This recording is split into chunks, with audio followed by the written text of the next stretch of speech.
കോഴിക്കോട് നിന്ന് ബാലുശ്ശേരി റൂട്ടിൽ പോയി ബാലുശ്ശേരിയിൽ തന്നെ ബാലുശ്ശേരി മുക്ക് എന്ന ഒരു പോയിന്റിൽ എത്തിക്കഴിഞ്ഞാൽ ഇടത്തോട്ട് തിരിഞ്ഞ് കൂരാച്ചുണ്ട്, കൂട്ടാലിട, കല്ലനാട് വഴിയോ അതല്ലെങ്കിൽ ബാലുശ്ശേരി മുക്കിൽ നിന്ന് വലത്തോട്ട് തിരിഞ്ഞ് എസ്റ്റേറ്റ് മുക്ക് വഴിയോ കക്കയത്ത് പോകാൻ പറ്റും.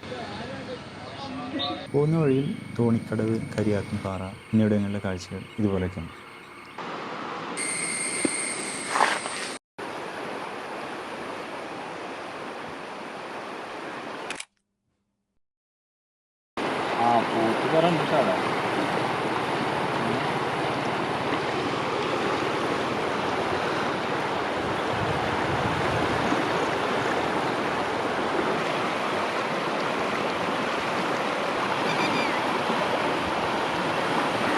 ശരിക്കേ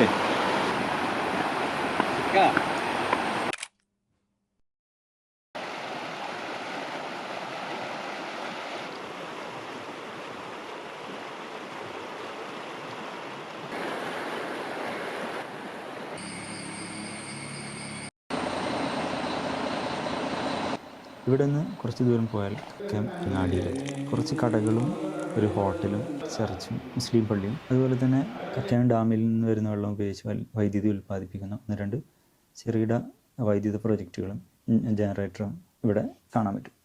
അടിയന്തരാവസ്ഥ കാലത്ത് കുപ്രസിദ്ധിയാർജിച്ച കക്കയം പോലീസ് ക്യാമ്പിൽ മരണമടഞ്ഞ പി രാജൻ്റെ സ്മരണാർത്ഥം ഒരു സ്മാരകം ഇവിടെ കാണാൻ പറ്റും. 1976 മാർച്ച് 1 പുലർച്ചെ 6:30 പോലീസ് ചാത്തമംഗലം റീജിയണൽ എഞ്ചിനീയറിംഗ് കോളേജിൽ എത്തി രാജനെ അറസ്റ്റ് ചെയ്ത് കോഴിക്കോട്ടേക്കും തുടർന്ന് കക്കയം പോലീസ് ക്യാമ്പിലേക്കും കൊണ്ടുപോവുകയാണ് ഉണ്ടായത്. ഈ രാജനെ അറസ്റ്റ് ചെയ്ത ദിവസത്തിന് തൊട്ട് മുന്നുള്ള 1-2 ദിവസങ്ങളിലായി കാലിക്കറ്റ് യൂണിവേഴ്സിറ്റി സോൺ കലോത്സവത്തിൽ പങ്കെടുക്കാൻ വേണ്ടി രാജൻ കോളേജിൽ നിന്നുള്ള കുറച്ച് കുട്ടികളുടെ ഫറൂഖ് കോളേജിൽ പോയതായിരുന്നു. അവിടെ വെച്ചിട്ടായിരുന്നു സോൺ കലോത്സവം നടന്നിരുന്നത്. കോളേജിലെ ഫൈൻ ആർട്സ് സെക്രട്ടറിയും അതേപോലെ തന്നെ നല്ലൊരു പാട്ടുകാരനും കൂടെയായിരുന്നു രാജൻ. ഈ മാർച്ച് 1 അതിനുശേഷം 2 3 ആയി അതികഠിനമായിട്ടുള്ള മർദ്ദനത്തിനിരയായി. പ്രത്യേകിച്ച് അത് അറിയപ്പെടുന്നത് ഉരുട്ടൽ എന്നാണ്. പോലീസിൻ്റെ ഒരു പീഡന മർദ്ദന രീതിയാണത്. അതിൻ്റെ ഭാഗമായിട്ട് രാജൻ കൊല്ലപ്പെടുകയാണ്. കേരള രാഷ്ട്രീയത്തിൽ വലിയ കോലിളക്കം സൃഷ്ടിച്ച ഒരു സംഭവമായിരുന്നു രാജൻ്റെ തിരോധാനം. അന്ന് ഈ സംഭവം നടക്കുന്ന അന്ന് ആഭ്യന്തരമന്ത്രിയും പിന്നെ മുഖ്യമന്ത്രിയായിട്ടുള്ള കെ കരുണാകരൻ അദ്ദേഹം മുഖ്യമന്ത്രി ആയിരിക്കുന്ന സമയത്ത് രാജിവെക്കാൻ ഈ രാജൻ വധം കാരണമായി. 2003 രാജ്യത്തിൻ്റെ വിവിധ ഭാഗങ്ങളിലായി ഉണ്ടായിരുന്ന 17 റീജിയണൽ എഞ്ചിനീയറിംഗ് കോളേജുകൾ NITകളായി മാറി. രാജൻ്റെ സ്മരണക്കായി കോഴിക്കോട് NITയിലെ വിദ്യാർത്ഥികൾ എല്ലാ വർഷവും രാഗം എന്ന ഒരു കൾച്ചറൽ ഫെസ്റ്റ് നടത്താറുണ്ട്. 1972-76 ബാച്ചിലെ അദ്ദേഹത്തിൻ്റെ സുഹൃത്തുക്കൾ ചിലപ്പോഴൊക്കെ ഒരുമിച്ച് കൂടുകയും ചെയ്തിട്ടുണ്ട്. കക്കയങ്ങാടിയിൽ നിന്ന് ഡാമിലേക്ക് ഏകദേശം 14 കിലോമീറ്ററാണ് റോഡ് വഴിയുള്ളത്. ഒരുവിധം തിരക്കേടില്ലാത്ത ഒറ്റ വരി പാതയാണ്. തുടക്കത്തിൽ കിട്ടുന്ന തേൻവില്ല എന്നുള്ള ഈ കട കഴിഞ്ഞാൽ പിന്നെ കൂടുതലും ആൾപ്പാർപ്പില്ലാത്ത ഭാഗങ്ങളാണ്.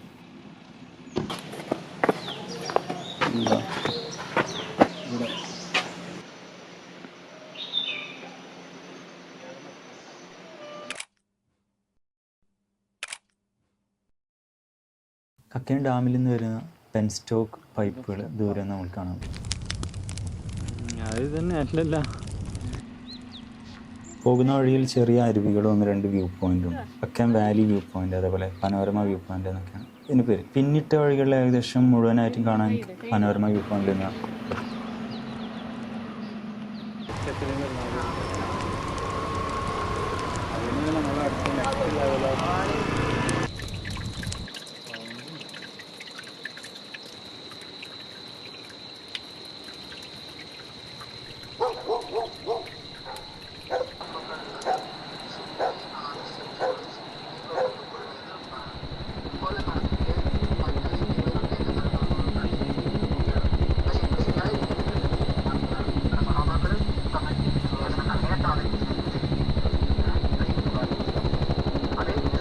അടിയന്തരാവസ്ഥ കക്കയത്തിൻ്റെ ചരിത്രത്തിന് ഏൽപ്പിച്ച മുറിവിന് ഇവിടുത്തെ തണുത്ത കാറ്റ് ഒരുപക്ഷെ അല്പസമയത്തിനെങ്കിലും ശമനം നൽകിയേക്കാം. ഡാം എത്തുന്നതിന് മുന്നേ ഒരു ടിക്കറ്റ് കൗണ്ടറുണ്ട്.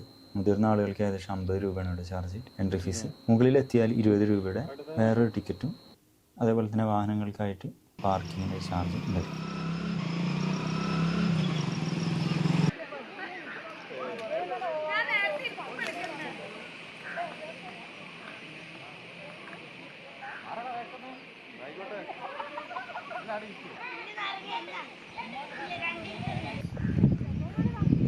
സാറാ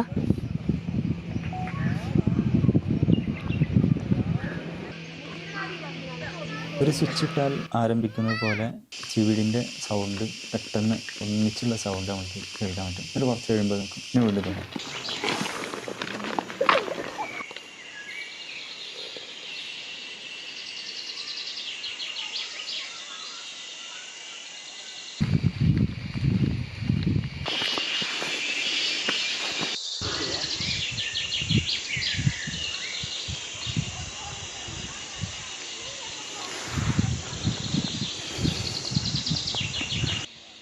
കക്കയം ഡാമിൽ നിന്ന് വെള്ളം പെൻസ്റ്റോക്ക് പൈപ്പ് വഴി കക്കയം അങ്ങാടിയിലുള്ള പവർ ഹൗസിലേക്കും അതുപോലെ തന്നെ കുറ്റ്യാടി പവർ ഹൗസിലേക്കുമാണ് തിരിച്ചുവിടുന്നത്. അവിടെ നിന്നാണ് കറണ്ട് ജനറേറ്റ് ചെയ്യുന്നത്. റിസർവോയറിൻ്റെ അടുത്ത് നിന്ന് ജീപ്പിലൂടെ അല്ലെങ്കിൽ നടന്ന് നമുക്ക് ഡാമിൻ്റെ അടുത്തേക്ക് പോകാൻ പറ്റും.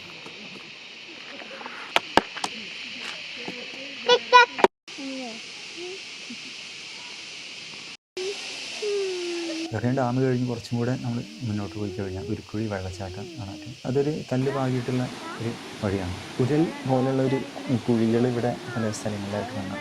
അതിനാണ് ഇതിന് ഉരുക്കുഴി എന്നുള്ള പേര് വന്നിട്ടുള്ളത്. നൂറുകണക്കിന് വർഷങ്ങളായിട്ടുള്ള വന്ന് വീണിട്ട് കല്ലിൻ്റെ ഉള്ളിൽ വലിയ രീതിയിലുള്ള ഒരു പൊത്ത് ഉണ്ടായിട്ടുണ്ട്. ആ പൊത്തിലൂടെയാണ് വെള്ളം താഴേക്ക് പോകുന്നത്. ഏകദേശം 600 അടി താഴ്ചയിലേക്കാണ് വെള്ളം പോകുന്നതെന്ന് പറയപ്പെടുന്നു. ഇനി ഇതിനടുത്തൊരു തൂക്കുവാലുണ്ടായിരുന്നു 2018 പ്രളയത്തിൽ തകർന്നു. അതിന് പകരം ഈ ഭാഗത്തായിട്ട് ഗ്ലാസ് ബ്രിഡ്ജ് വരും എന്ന് പറയുന്നുണ്ട്. എന്തായാലും അങ്ങനെ വന്നു കഴിഞ്ഞാൽ ഇവിടെ നിന്നുള്ള വ്യൂ കുറേ കൂടെ രസകരമാണ്.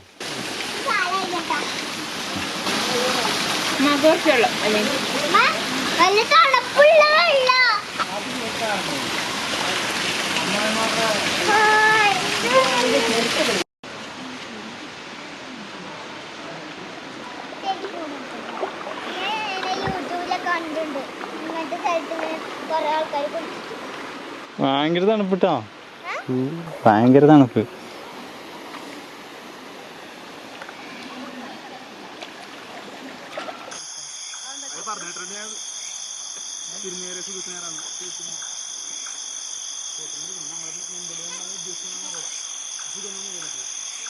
മലബാറിലെ ഏറ്റവും വലിയ ജലവൈദ്യുത പദ്ധതിയാണ് കുറ്റ്യാടി ജലവൈദ്യുത പദ്ധതി. 2022 സെപ്റ്റംബറിൽ കുറ്റ്യാടി ഹൈഡ്രോ ഇലക്ട്രിക് പ്രോജക്റ്റ് പ്രവർത്തനം ആരംഭിച്ചിട്ട് 50 വർഷം തികഞ്ഞു. കുറ്റ്യാടി ഹൈഡ്രോ ഇലക്ട്രിക് പ്രോജക്റ്റിലേക്ക് പ്രധാനമായിട്ടും വെള്ളം എത്തുന്നത് ഈ കാണുന്ന കക്കയം ഡാമിൽ നിന്നാണ്. കുറ്റ്യാടി പുഴയുടെ ഉത്ഭവ സ്ഥലത്തായിട്ടാണ് ഈ ഡാം ഉണ്ടാക്കിയിട്ടുള്ളത്. വയനാട്ടിൽ സ്ഥിതി ചെയ്യുന്ന ബാണാസുര സാഗർ ഡാമിൽ നിന്നുള്ള വെള്ളം ഒരു ടണൽ വഴി കക്കയം ഡാമിലേക്ക് എത്തുന്നുണ്ട്. കക്കയം ഡാമിൻ്റെ ഏകദേശം 14 കിലോമീറ്റർ താഴെയായിട്ടാണ് കുറ്റ്യാടി ജലവൈദ്യുത നിലയത്തിൻ്റെ വൈദ്യുതോൽപാദന കേന്ദ്രം ഉള്ളത്.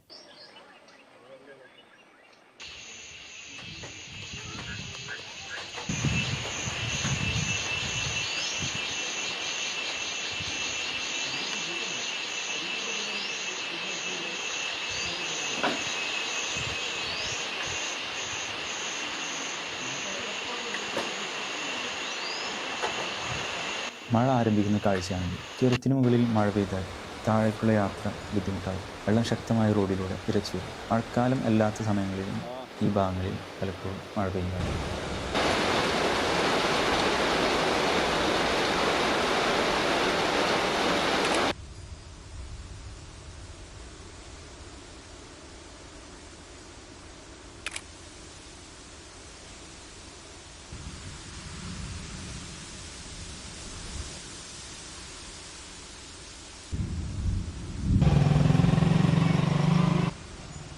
ഏതായാലും വൈകിട്ട് ഒരു 5:30 ആയപ്പോൾ ഞങ്ങളവിടുന്ന് തിരിച്ചു വന്നു. തിരിച്ചു പോകുന്ന വഴിയിൽ വ്യത്യസ്തങ്ങളായ പല പക്ഷികളെയും കാണാൻ കഴിഞ്ഞു. പ്രത്യേകിച്ച് പച്ച നിറത്തിലുള്ള കാടുകളിൽ കാണുന്ന വുഡ് പീജിയൺ എന്നൊരു പ്രത്യേക രീതിയിലുള്ള പ്രാവിനെ ഇവിടുന്ന് കാണാൻ പറ്റും. ഡാമിന് മുകളിലും അതിൻ്റെ അടുത്തും പൊതുവെ തണുത്ത കാലാവസ്ഥയാണ്.